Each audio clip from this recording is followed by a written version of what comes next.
কি তোমরা পাকিস্তানের বটো বাংলাদেশের বটো, তোমরা এখানে এসে এমনি করো, মারি করো, চুরি চারটা করো, এমনি করো। হ্যাঁ, এভাবে ওরা বলে। মোটামুটি 2টা-2:30টার টাইমে মানে কিছু বজরং দল বলে মানে 50-60 লোক আইসে আমাকে, মানে মানে বাঙালি তো, মানে বাংলা বাংলা বলতেছিলাম, ওই জন্য মানে মারধার করেছে। আমরা দেখাইছি অনেক, মানে কিছু আইডি প্রুফ কি আমরা বেস্ট বাঙ্গালের বটি।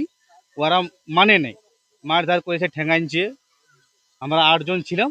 আমরা ছত্তিশগড়ে কাম করতেছিলাম, ওখানে একটু সামান্য পয়সার জন্য কাম করতে যাই। ওখানে ওইখানে আমরাকে বাংলাদেশি বলে করে মারামারি করছে আর করছে।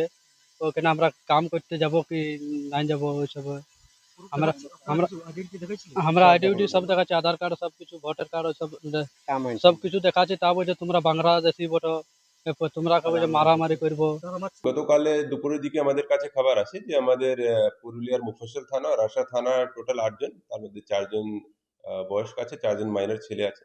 তাদেরকে ছত্তিশগড়ের সুরজপুর ডিস্ট্রিক্টের সুরজপুর থানায় কিছু লোক অ্যাসল্ট করেছে। ওদেরকে বাংলাদেশি সন্দেহ করে তারপরে ওদেরকে ওখানকার লোকাল থানা উদ্ধার করে ওদের থানায় নিয়ে এসেছে। আর সেই থানার মারফতে আমরা খবর পেলাম যে ওরা এদের সম্পর্কে ইনকোয়ারি করতে ছিল। তো আমরা সঙ্গে সঙ্গে লোকাল ইনকোয়ারি করে জানতে পারলাম ওরা আমাদের এখানকারই লোক আছে, আর তাদের সম্পর্কে কোনো অ্যাডভার্স নেগেটিভ কিছু ছিল না। আমরা রিপোর্ট সঙ্গে সঙ্গে পাঠিয়েছি।